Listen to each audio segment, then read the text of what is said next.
Le mariage n'aura donc pas lieu entre TF1 et M6, les chaînes ont annoncé par un communiqué de presse commun qu'elles ne fusionneraient pas comme cela était envisagé depuis mai 2021.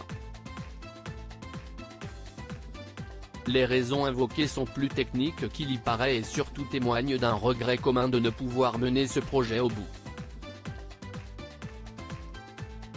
Un avis défavorable de l'autorité de la concurrence en juillet regretté par les chaînes. L'idée semblait alléchante mais n'avait pas convaincu l'autorité de la concurrence qui avait en juin dernier émis un avis défavorable à ce projet de fusion, ce que déplorent conjointement M6 et TF1, comme elles l'ont indiqué dans leur communiqué de presse.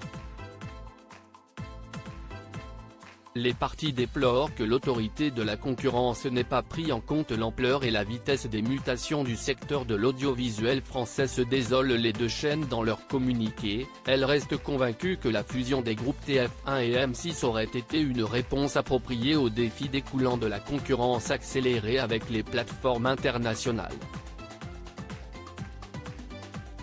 De son côté, l'autorité de la concurrence a pris acte de l'annonce faite ce jour, par Bouygues de retirer son projet d'acquisition du contrôle exclusif du groupe Métropole Télévision comme elle l'a annoncé dans la foulée sur son site, indiquant pour conclure que cette décision met fin à la procédure engagée devant l'autorité.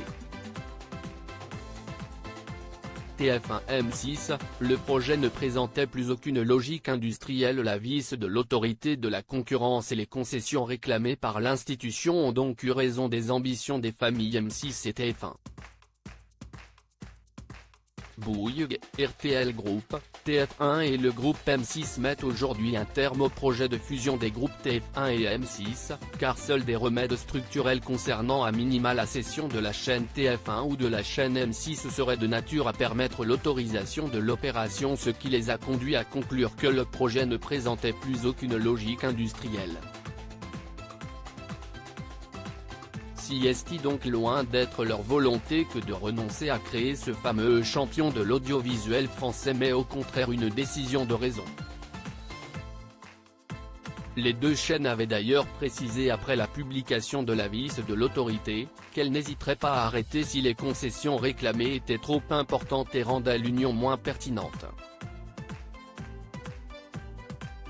Déjà le jeudi 28 juillet, le PDG de TF1, Gilles Pélisson, avait craint que ce rêve ne tourne au cauchemar, après un premier rapport de l'autorité de la concurrence défavorable au projet, comme le relate le Huffington Post.